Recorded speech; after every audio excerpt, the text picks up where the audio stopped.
ஆடும் பரிவேல் அணி சேவல் என பாடும்பணியே பணியாய் எழுவாய். தேடும் கயமா முகனை செருவில் சாடும் தனி யானை சகோ. திருச்சிற்றம்பலம். சக்கரவர்த்தி தவராச யோகி எனும் மிக்க திருமூலன் அருள் மேவுநாள் என்னாளோ. திருச்சிட்டம். அண்டசராசரங்களுக்கெல்லாம் அதிபதியாக விளங்கக்கூடிய முருகப்பெருமானுடைய ஒப்பற்ற கருணையினாலே அருள்மிகு கமலவநாயர் சத்சங்கமும் புரசை திருநீரி கழகமும் இணைந்து மிகச்சிறப்பாக நிகழ்த்தி வருகின்ற திருமந்திர ஞான வேள்வியில 3ஆம் தந்திரத்திலே அட்டாங்க யோகம் பற்றி நாம் சிந்தித்து வருகிற வழியிலே இன்றைய தினம் இயமம் பற்றி திருமூல தேவநாயனார் கூறுகின்ற கருத்துக்களை சிந்திப்பதற்கு திருவருள் கூட்டியிருக்கிறது. யோகத்தினுடைய 8 படி நிலைகளாக இயமம், நியமம், ஆசனம், பிராணாயாமம், பிரத்யாகாரம், தாரணை, தியானம், சமாதி என்று சொல்லப்பெறுகிற 9 படி நிலைகளில் இந்த யோகத்தை பற்றி நம்முடைய திருமூல தேவநாயனார் குறிப்பிடுகிறார். இதிலே ஒவ்வொரு படியுமே யோகமாகவே சொல்லப்படும். பார்க்க போனால் ஆசனம் 3வது படிநிலை, ஆசன யோகம் யோகாசனம் என்று சொல்லப்படும். இயமம் இயம யோகம், நியமம் நியம யோகம், பிராணாயாம யோகம், ஒவ்வொன்றுமே யோகமாகவே சொல்லப்பெறும். ஒவ்வொன்றையும் பூர்த்தி செய்கிற பொழுது ஒவ்வொரு நிறைவை அந்த 8ஆங்க யோகத்திலே அந்த யோகம் செய்கிறவர்கள் பெறுகிறார்கள். அப்படி இந்த முதல் 4 நிலைகளும் இயமம், நியமம், ஆசனம், பிராணாயாமம் என்று சொல்லுகிற அந்த 4மே தூல யோகம் என்று சொல்லப்படும். பிரத்யாகாரத்திலே துவங்கி பிரத்யாகாரம், தாரணை, தியானம், சமாதி என்று சொல்லுகிற அந்த 4ம் சூக்கம யோகம் என்று சொல்லப்படும். இன்னும் சொல்ல போனால் யோகம் என்று சொன்னாலே அது பிரத்யாகாரத்திலிருந்து இருக்கிற படிகள் தான். இந்த முன்னால் இருக்கிற முதல் 4ம் ஆங்கிலத்தில் சொல்லுவது என்று சொன்னால் ப்ரிப்பரேஷன்ஸ், பிரிலிமினரி, துவக்கத்திலே தயார்படுத்திக் கொள்ளுகின்ற நிலை. யோகத்திற்கு நம்மை பக்குவப்படுத்திக் கொள்ளுகின்ற நிலைகள், இப்படியெல்லாம் அதை சொல்லலாம்.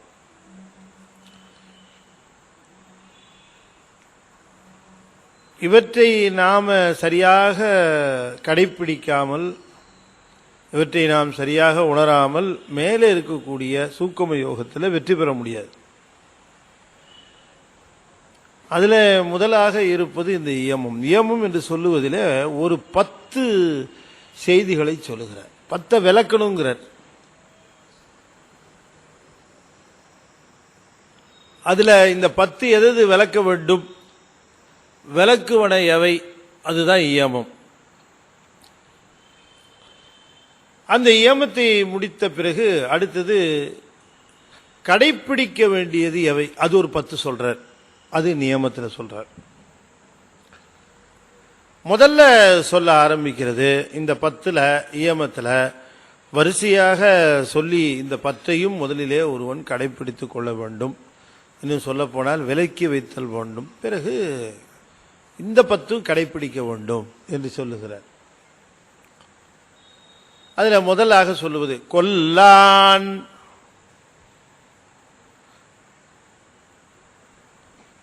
பொய் கூறான், களவிலான் எழுகுணன் நல்லான் அடக்கமுடையான் நடுச்செய்ய வல்லான் பகுத்துண்பான். திருமூல தேவநாயனார் விளக்க வேண்டியது இல்லை என்றுதான் சொல்லணும். சில இடங்கள்ல அத கொள்ள வேண்டியதா சொல்லுவார். அதை நாம் எப்படி எடுத்துக்கொள்ளணும்னா தள்ள வேண்டியதனுடைய மறுதலையாக எடுத்துக்கொள்ள வேண்டும். அதனால இதுல எல்லாமே எதிர்மறையாக சொல்ல பெறுவன. கொல்லான், பொய் கூறான், களவிலான், இதெல்லாம் எதிர்மறை. எழுகுணன், நல்லான் அடக்கமுடையான், நடு செய்யவல்லான், பகுத்துண்பான், கள்காமம் இல்லான், நியமத்திடை நின்றானே. எவ்வளவு வருது? 10 வருதா? வருதா? அல்ல, இங்கே குறையுது.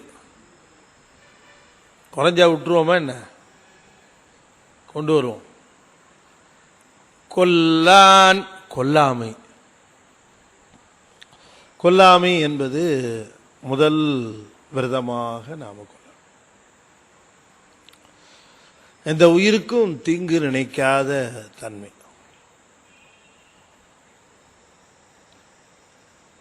உற்ற நோய் நோன்றல் உயிர்க்கு உருகன் செய்யாமை அற்றே தவத்திற்கு உரு அப்படின்னு வள்ளுவர்கிட்ட போய் கேட்டாங்க. தவம்னா என்னங்க சாமி? தவம் தவங்கிறாங்களே என்ன? அவரு ரொம்ப எளிமையா சொன்னார். இப்படி எடுத்துக்கோங்க, முதல்ல புரிஞ்சுக்கோங்க அப்படின்னார். என்ன? உற்ற நோய் நோன்றல், உயிர்க்கு உருகன் செய்யாமை. கொஞ்சம் விளக்கி சொன்னீங்கன்னா பரவாயில்ல, சொன்னா போச்சு. உற்ற நோய் நோன்றல், உற்ற நோய் நோன்றல்னா நமக்கு வருகின்ற துன்பங்களுக்கெல்லாம் நாம் தான் காரணமே தவிர மற்றவர்கள் அல்ல என்று தெரிந்து இந்த துன்பம் நீங்குவதற்காக நோன்பாக இருத்தல். இதுதான் நோன்பு. நோன்புன்னா வேற ஒண்ணும் கிடையாது. துன்பத்தை பொறுத்தலுக்கு நோன்புன்னு பேரு. அப்ப நோன்புன்னா துன்பத்தை பொறுத்தல்னா எப்பயோ ஒரு நாள் ராத்திரி துன்பத்தை பொறுக்கிறது நோன்பு இல்ல. நோன்பு இருக்கிறாங்க இன்னைக்கு விரதம் நோன்பு இல்ல, எப்பவுமே நோன்பு. என்ன? நம்முடைய துன்பங்களுக்கு காரணம் இவரு அவருடைய செயல்னாலதான் இவர் என்று இல்லாமல் என்னுடைய துன்பத்திற்கு என்னுடைய வினைப்பயனே காரணம், நான் தான் முழுமையான காரணம். அவங்கெல்லாம் மெசஞ்சர் கொண்டு வந்து கொடுத்துட்டு போறாங்க, அவ்வளவுதான். அவங்க மூலமா வந்துட்டு போகுது, அவங்க அதுக்கு பொறுப்பு இல்லை. மணியாடர் தர தபால்காரர் மேல நாம ரொம்ப நன்றி பெருக்கோட இருப்போமா? அவர் வேலையை அவர் செய்யறார். ஏதாவது ஒரு துக்கமான செய்தி கொண்டு வந்தா அவர் முதல்ல 2 சாத்துனா என்ன அர்த்தம்? அவருக்கு என்ன தெரியும்? என்ன செய்தியோ கொண்டு வந்து கொடுக்கிறார். நாம பெறுகின்ற துன்பங்களுக்கும் நன்மைகளுக்கும் நாம முன்பு செய்த வினைகளுடைய பயன்தான் என்று பொறுத்திருத்தல். சீதைக்கு விடுதலை கிடைக்கிற பொழுது ஆஞ்சநேயர் கேட்டாராம், அம்மா நீங்க இப்ப விடுதலை பெற்று விட்டீர்கள் என்று சொன்னாராம். ஆஞ்சநேயா, உன்ன மாதிரி யாரு நன்மை செய்திருக்க முடியும்? உனக்கு ஏதாவது நான் செய்யணும், என்ன வேணும் உனக்குன்னு கேட்டு. எனக்கு ஒன்றும் வேணாமா? இல்ல நீ கேளு. அப்ப நீங்க ஏதாவது தருவதாக இருந்தால் ஒன்று தாங்க. உங்களை இத்தனை நாள் கொடுமைப்படுத்தினாங்களே இந்த அரக்கிமார்கள், இவங்களையெல்லாம் நான் போட்டு துவம்சம் பண்ணணும். 20 பேரை கிரைண்டர்ல போட்டு சட்னி அரைக்கணும், 10 பேரை மிக்சியில போட்டு அரைக்கணும். எனக்கு உத்தரவு தாங்கன்னு கேட்டார். இப்ப சீதை என்ன சொல்லியிருக்கணும்? எஸ் ஆஞ்சநேயா, கோ ஹெட், நானே செய்யலாம்னு நினைச்சிட்டு இருந்தேன். நீ பண்ணிக்கோ அப்படின்னு சொல்லிடணும். அந்த அம்மா சொன்னாங்களா, அஞ்சனையா இவங்க என்ன பண்ணுவாங்க பாவம், என்னை துன்புறுத்தினது இவங்களா? இல்லை, நான் செய்த வினையினுடைய பயன் எனக்கு வந்தது. ரொம்ப புத்தால்தனமா சீதை பேசுற கம்பராமாயணத்தில். காவலுக்காக வைத்திருந்த இலக்குவனனே, ஹே சீதே ஹே லக்ஷ்மணா என்று சொல்லி மாய மானினாலே பின்னாலே துரத்தி விடப்பட்ட ராமன் அந்த மானின் பின்னாலே சென்ற பொழுது, மானை அம்பு விட்டு எய்த பொழுது அது என்னுடைய குரலிலே கற்றியது, ராமருடைய குரலிலே கத்தியது. உடனே நாங்கள் அஞ்சு போய் லக்ஷ்மணனை பார்த்து, லக்ஷ்மணா உங்க அண்ணாவுக்கு ஏதோ ஆபத்து, உடனே போய் என்று நான் சொல்ல, அண்ணி 7-14 லோகத்தில் எங்க அண்ணாவுக்கு துன்பம் விளைக்கிறவங்க யாரும் இருக்க முடியாது, நீங்க பயப்படாதீங்க, இது மாயம் என்று சொன்னான். நான் கேட்கல, அவன் போகவே மாட்டேன்ட்டான். அவனை போகிறதுக்காக என்ன வழின்னு எனக்கு தெரியல. அப்ப நான் சொன்னேன், அண்ணன் இறந்து போனா அண்ணியை கவர்ந்து கொள்ளலாம் என்கிற எண்ணத்துல நீ நிக்கிற, எனக்கு தெரியாதான்னு கேட்டேன். இந்த ஒரு சொல் அவனை சுற்றுச்சு. உடனே கோடை கழிச்சிட்டு அண்ணியை பத்திரமா இருங்கன்னு சொல்லிட்டு போயிட்டான். அன்னைக்கு லட்சுமணனை ஒரு நொடி மனம் நோக வச்சனே, அதுக்கு 10 மாசம் அசோக வனத்துல நான் துன்பப்பட்டேன். அதுதான் காரணம் தான். அவ்வளவுதான். அந்த ஒரு வினையினுடைய அந்த பலன் உடனே இங்க சீதைக்கு உடனே வந்துருச்சே. ஆமா, வேற எந்த வினையின் பயனும் இல்லை, அதனால இது உடனே பயனுக்கு வந்துருச்சு. இப்ப நாம உடனே ஒரு தவறு செஞ்சா உடனே பலன் வரமாட்டேங்குதே, வராது. ஏன்னா இதுக்கு முன்னாடி இன்னும் நிறைய என்ட்ரி இருக்கு, முடிச்சுட்டு தான் இதுக்கு வரணும். அதனால நம்ம செஞ்சா உடனே அதுக்கு பலன் கிடைக்காது. நாம நினைச்சிட்டு இருப்போம் நம்ம செஞ்சா ஒன்றும் வரமாட்டேங்குதுன்ட்டு. அது இப்படி வராம போகும். அது வட்டியும் முதலுமா வரும் பின்னால. சீதைக்கெல்லாம் உடனே வந்துருச்சுன்னா வேற இல்லை, அக்கௌண்ட்ல ஒன்றும் கிடையாது. அதனாலே அதற்குரிய பலனை நான் அனுபவிச்சேன். இந்த அரைக்குமார்கள் என்ன பண்ணுவாங்க பாவம்னு சொன்னான். இதுக்கு பேரு நோன்றல் பேரு, உற்ற நோய் நோன்றல். உயிர்க்கு உருகன் செய்யாமை, எந்த உயிர்களுக்கும் துன்பம். நான் இது வரைக்கும் எந்த உயிருக்கும் துன்பம் விளைவிச்சதே இல்லை சார். அப்படியா? சிங்கம் புலி கிட்ட நான் போனதே கிடையாது. அதுக்கு அதுவா பேரு இல்ல. தேங்காய் முடியல எறும்பு வந்துட்டா என்ன பண்ணணும்? நல்லா அடுப்பா பார்த்து அத்தனையும் சிவலோகம் ஊத்தி நிழல்ல கொண்டு போய் அதை தட்டணும். இவ்வளவு செல்வம் உங்களுக்கு வந்ததே எதனாலேன்னு ஒரு பெரிய செல்வந்தரை பார்த்து கேட்டாங்க. நார்த் மெட்ராஸ்ல இருக்கிற செல்வந்தரை, வாரியார் சுவாமி எழுதியிருக்கிறார். அதை இவ்வளவு செல்வந்தர் ஆகிறதுக்கு என்ன காரணம்? வேற ஒன்றும் இல்லை. சிறு வயசுல இருந்தே இந்த கண் தெரியாத இந்த எறும்புக்கு நான் நொய்யரிசி போடுவேன், அதனுடைய பலன் எனக்கு இறைவன் இவ்வளவு செல்வத்தை கொடுத்தான்னாராம். அதனாலதான் அந்த அதுக்கு ஒரு பழமொழியே வந்தது, எறும்பு தின்னா, எறும்பு நொய்யரிசி போட்டா எறும்பு தின்னா நமக்கு கண்ணில்லாத இது இல்லையா, அது ஜீவன் இல்லையா, கண்ணில்லாத எறும்புக்கு நொய்யரிசி போட்டு அந்த எறும்பு சாப்பிட்டா நமக்கு கண்ணு நல்லா தெரியும். பாதி பேர் என்ன நினைச்சிட்டான், அது ஒண்ணுதான் விட்டு வச்சிருந்தான். எறும்பு தின்னா கண்ணு. ஆக அந்த உயிர்களுக்கு எந்த உயிருக்கும் தீங்கு நினைக்காது. உற்ற நோய் நோன்றல் உயிர்க்கு உருகன் செய்யாமை அற்றே தவத்திற்கு உரு. அவ்வளவுதான், இதான் தவம். யாருக்கும் எந்த கெடுதலும் நினைக்காது. எந்த துன்பம் அடைந்தாலும் இது இறைவனால எனக்கு ஊட்டப்பெற்று இருக்கிறது. தப்பா கொடுப்பாரா கடவுள்? தப்பா கொடுப்பாரா? கொடுக்க மாட்டார். ஏதோ செய்திருக்கிறோம், கொடுத்துக்கிறார், சரி பண்றார் என்று மனம் தேற்றிக்கொள்வதுதான் நோன்பு. கொல்லான் பொய் கூறான், பொய் ஆகாது. சரி, அப்புறம் பேசாம அடுத்த சாப்டர் போயிட வேண்டியதுதான் போல இருக்கு. இது ஒன்றும் வேலைக்கு ஆகிற வரையே இல்லை. நீ இயமத்திலேயே இவ்வளோ நாக் அவுட்டா இருக்குது.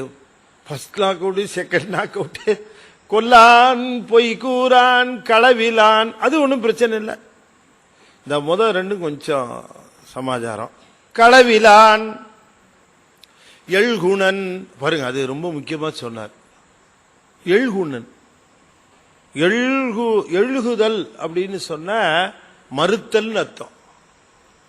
உணன் உண்ணும் போது உணவை, அதாவது குறிப்பிட்ட அளவு தான் உண்ண வேண்டும், உணவை அதிகமாக உண்ணக்கூடாது. யோகத்துக்கு ரொம்ப முக்கியம்.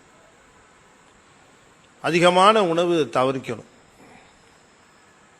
ரொம்ப தாட்டியா இருந்தார் ஒருத்தர், டாக்டர்கிட்ட போனார். டாக்டர் நான் இளைக்கணும், என்ன வழி அப்படின்னார். ஒரு எக்ஸசைஸ் சொல்றேன் செய்யுங்க அப்படின்னார். செஞ்சிடறேன்னாரு. இப்படி இப்படி இப்படி இப்படி கழுத்தை ஆட்ட வேண்டியதான்னாரு. ரொம்ப சிம்பிள் எக்ஸசைஸா இருக்குதே, எப்ப எல்லாம் செய்யணும்னாரு.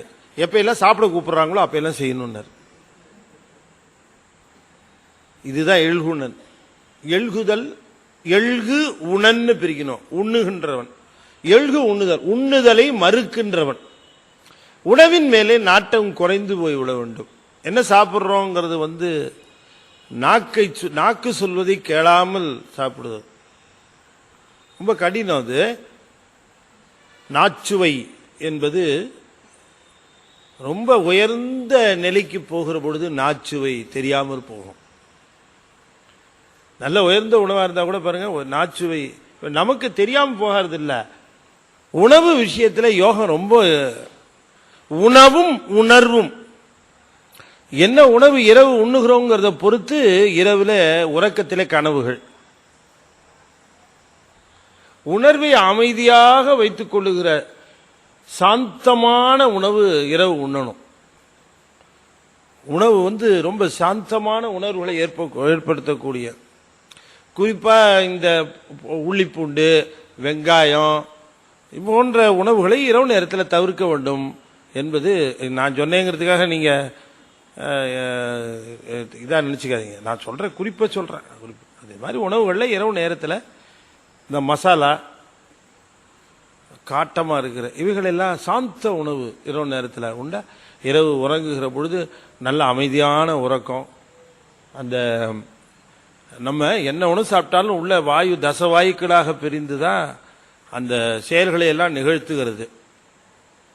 அதனால உணவு பொறுத்த வரைக்கும் இரவு அரை வயிறு சாப்பிடணும், முழு உணவு சாப்பிடக்கூடாது. இந்த எழுகுணன்கிறதுல அது ரொம்ப முக்கியமா சொல்லுகிறார். யோகத்துல நீ வருவதற்கு முன்பாக உணவு பழக்கத்தை நீ ரொம்ப கவனமா பார்த்துக்கோ. நல்லான்னா பொறுமையை கடைபிடிக்கணும். அதுதான் அந்த பொறுமை வேணும், அவசரப்படக்கூடாது. பொறையனும் நீரை பாய்ச்சின்னாரு. பொறுமை ரொம்ப அவசியம். பொறுமை ரொம்ப அவசியம். பொறுமை கத்துக்கணும்னு சொன்னா நீங்க நம்ம சென்னை மாநகரத்தில் காரை எடுத்துக்கிட்டு சுத்தி பழகிக்கணும். தானா பொறுமை வந்துடும். இங்க அங்கங்க உங்களுக்கு பொறுமை இழந்துச்சுன்னா டொங்கு டொங்குன்னு இடிதான் வாங்கிட்டு வரணும். பொறுமை, அது பொறுமைங்கிறது நம்ம ஊர் டிரைவிங் தான். பொறுமை என்பது ரொம்ப முக்கியம். அதுதான் நல்லான்னாரு. அடக்கமுடையான், அடக்கமுடைமை என்ன அடக்கம்னா வெகுளி, கோபத்தை அடக்குகின்ற தன்மை. கோபத்தை அடக்கணும், பொறுமையாக இருக்கணும், சினத்தை அடக்குதல் வேண்டும். அப்புறம் சொன்னார், நடுநிலை செய்ய வல்லான், நடு செய்ய வல்லான். நடு செய்ய வல்லான் என்பது இன்பத்தையும் துன்பத்தையும் சமமாக பாவிக்கின்ற அந்த பாவனை. ரொம்ப ஒரு சந்தோஷம் வந்துருச்சுங்கிறதுக்காக குதிக்கிறது இல்லை, ஒரு துன்பம் வந்துருச்சுங்கிறதுக்காக துவண்டு போறது இல்லை. இந்த இரண்டையும் கொஞ்சம் பக்குவமாக அதை அடைவதற்குரிய, உடனே ஒரே நாளில் வந்துருமா? அது ஒரு நாளில் வர்றது கடினம். அது வராமையும் போயிடாது. அது பாட்டுக்கு பொறுமையா கொஞ்சம் கொஞ்சமா வாழ்க்கையில நாம பிற்பகுதியெல்லாம் அதுக்கு தான் பேரு, பிற்பகுதியில தவம்னே பேரு. வாழ்க்கையில 45 வயதுக்கு பிறகு தவம் தான். 45-50 வயசுக்கு அப்புறம் தவம். அது வரைக்கும் நாம வாழ்க்கையில பொறுமையும் மற்ற செய்திகளுக்காக செலவு பண்றதும் இப்படி செய்யலாம். ஆனால் நான் 45-50 வயதுக்கு பிறகு நமக்கு வாழ்க்கையில முக்கியமான பங்காக இருக்க வேண்டியது தவம். இந்த தவம் என்பது என்ன அப்படிங்கிறத நாம் பார்க்கிற பொழுது இதுதான். இந்த கோபத்தை தவிர்த்தல், சினம் தவிர்த்தல், பொறுமையை கடைப்பிடித்தல், இவற்றையெல்லாம் செய்ய வேண்டும் என்று சொல்லுகிறார். நல்லான் அடக்கமுடையான் நடு செய்ய வல்லான். அதுக்கு மட்டும் சொன்னார், நடு செய்ய வல்லான்னாரு. அந்த ஒரு வல்லமை வேணும். அது அவ்வளவு சுலபமா வந்துடாது. நடு செய்ய வல்லான் பகுத்துண்பான். இந்த பகுத்து உண்ணுதல் அப்படிங்கிறது அது ஒரு குணமா சொல்றாரு. இங்க சொல்லுகிற பொழுது உணவை அதிகமாக உண்ணாமல் மறுத்தல்னு பேசினாரு. இங்க பகுத்து உண்ணுதல். எந்த உணவையும் தனியாக உண்ணக்கூடாது. உணவு உண்ணுகிற பொழுது பகிர்ந்து உண்ண வேண்டும், தனித்து உண்ணக்கூடாது. யாராவது ஒருவரோடு பகிர்ந்தாவது சாப்பிடணும். பகுத்து அருணகிரிநாதர் அதனாலதான் சொன்னார், தாக்கமருக்கொரு சாரையை நீரிடு சாத்திரத்து கதிதூரனை வேறொரு சாட்சியர பசியாரியை. வேறொரு சாட்சியர பசியாரியை. பசி ஆற்றுதல். அது பசியை எப்படி ஆற்றுகிறதுனா, சாட்சி இல்லாமல் சாப்பிடுற பயலன்னாரு. நான் ரொம்ப மோசமானவன். யாரு? நான் தன்னை சொல்லிக்கிறார். ரொம்ப மோசமானவன். எப்படி தெரியுமா? நீரிடு சாத்திரத்துக்கு அதிதூரனை, சைவ சமய நெறிகளுக்கு புறம்பாக நடக்கின்ற பாவி நான். உணவு உண்ணுகிற பொழுது தனியா சாப்பிடுவேன். சில பேர் ஸ்பெஷல் ஐட்டம் வாங்கிட்டு வந்துட்டா ஜன்னலு கதவு எல்லாத்தையும் சாத்திக்கிட்டு, சில பேர் 11 மணிக்கு மேல தூங்கிருச்சா பாரு கிடலாம் அப்படின்ட்டு சொல்றாரு அருணகிரிநாதர். தனித்து சாப்பிடக்கூடாது, பகிர்ந்து உண்ண வேண்டும். பகிர்ந்து உண்ணுதல் பார்க்க போனா மற்றவரோடு பகிர்ந்து உண்ணணும். அது இல்லைன்னா கூட வீட்டாரோடாவது பகிர்ந்து உண்ணணும், தனியா சாப்பிடக்கூடாது. அதனால இனிமே நாம சாப்பிடும்போது பக்கத்து வீட்டுக்காரரை கூப்பிட்டு, சார் ஒரு நிமிஷம் வர முடியுமா, என்ன கொஞ்சம் இப்படி எய்த்தாப்புல உட்காந்துக்கிட்டீங்கன்னா நான் சாப்பிட்டு முடிச்சிருவேன். ஏன் அப்படின்னாரு. அருணகிரிநாதர் சொன்னார், தனியா சாப்பிடக்கூடாதுன்னாரு. நீங்க அப்படி எய்த்தாப்புல இருந்தீங்கன்னா நான் சாப்பிட்டுருவேன். அதெல்லாம் பொருள். உண்ணுகிற உணவை பகிர்ந்து உண்ணுதல் வேண்டும். விருந்து புறத்ததால் சாவா மருந்தனினும் வேண்டற் பாற்றென்றுனார். விருந்து புறத்ததால் தான் உண்டல் சாவா மருந்தனினும் வேண்டற் பாற்று. டே, அமிர்தமே கிடைச்சாலும் சரி நீ அதை தனியா சாப்பிடாத. அமிர்தமே கிடைச்சாலேன்னு சொல்றார. மற்ற உணவுகளை நாம அன்போடு மற்றவர்களோடு பகிர்ந்து அதை உண்ணுதல் வேண்டும். பாருங்க, பேப்பரில் நம்ம பார்க்கிற பொழுது மனம் ரொம்ப வேதனைப்படுது. நீங்க எல்லாம் அதை செய்திகளை படிச்சிருப்பீங்க. சோமாலியில என்ன நடக்கிறதுன்னு பார்க்கிற பொழுது மனம் அப்படியே குன்றி போகிறது. உணவுக்காக 5 வயதுக்கு கீழே இருக்கிற குழந்தைங்க 25,000 பேர் இறந்து போயிருக்காங்க சாப்பிட்றதுக்கு இல்லாம. 5 வயசு கீழே இருக்கிற குழந்தைங்க, உணவு இல்லை. இங்கிருந்து அந்த சோமாலியில அந்த உணவை கொண்டு கொடுக்கலான்னா அந்த இடம் போய் சேர்றதுக்குரிய இடமாவே இல்லையாம், லொக்கேஷன். கஷ்டப்பட்டு கொண்டு போய் உணவை கொண்டு போய் அங்கே கொடுத்தா 2 குரூப்புக்குள்ள கிளாஷ் உணவை பெறுவதற்கு. இந்த உணவை கொடுக்கறதுக்கு அந்த சோல்ஜர்ஸ்ல கொண்டு போனவங்கள அதை கொஞ்சம் திருடி இருக்கிறாங்க. அதை பார்த்துட்டு அங்கே கலகம் உண்டு. இவன் துப்பாக்கியில் சுட்டு அதில்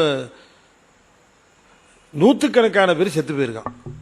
இது சாப்பாட்டுக்கு போய் நின்று இந்த சாப்பாடை பெறுவதற்கு கிட்டத்தட்ட 60 கிலோமீட்டர் நடந்து வந்திருக்கிறான். இதெல்லாம் படிக்கிற பொழுது ரொம்ப ரொம்ப ரொம்ப வேதனையா இருக்கு. ஏன் இப்படி நிகழ்கிறது? மனிதனுடைய நிலை எப்படி போய்கொண்டிருக்கிறது?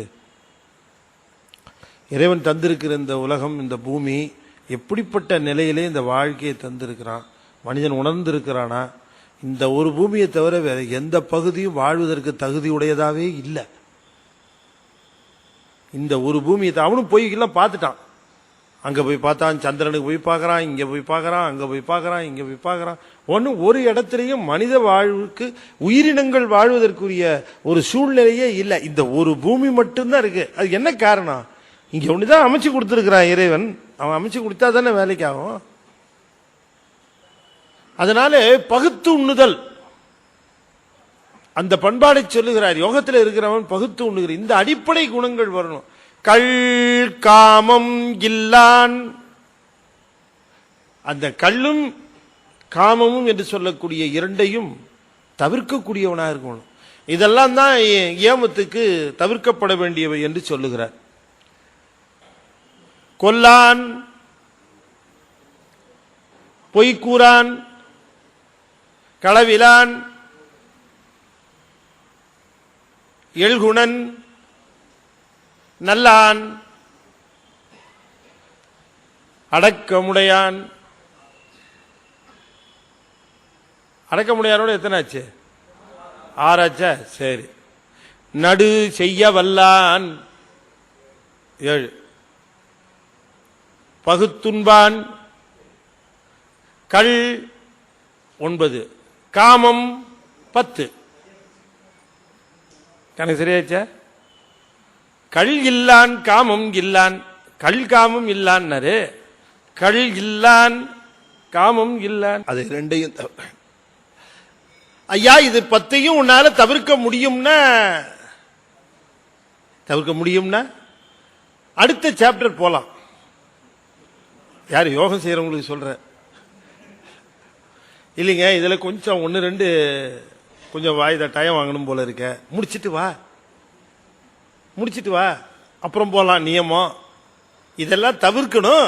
செய்ய வேண்டியதெல்லாம் நான் தனியா வச்சிருக்கிறேன். அது இதை முடிக்கிறதுக்கே எத்தனை நாள் ஆகும்? நீ இதை தவிர்த்து வேற செய்யணுமா? ஆமா, செய்ய வேண்டியது ஒரு 10 இருக்குதுன்னாரு. என்னென்ன செய்யணும்? தவம், செபம், அப்புறம் சந்தோடம்,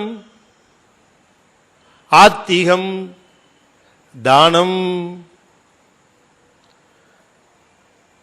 சிவன் தன் விரதமே, சித்தாந்த கேள்வி, மகம், சிவபூசை, ஒன்மதி, சொல் இறைந்தும் நிபம் செய்யும் நியமத்தானே, நிபம் பல செய்யின் நியமத்தானே. இவன் தான் நியமத்தான்னாரு. அது ஏம யோகம்.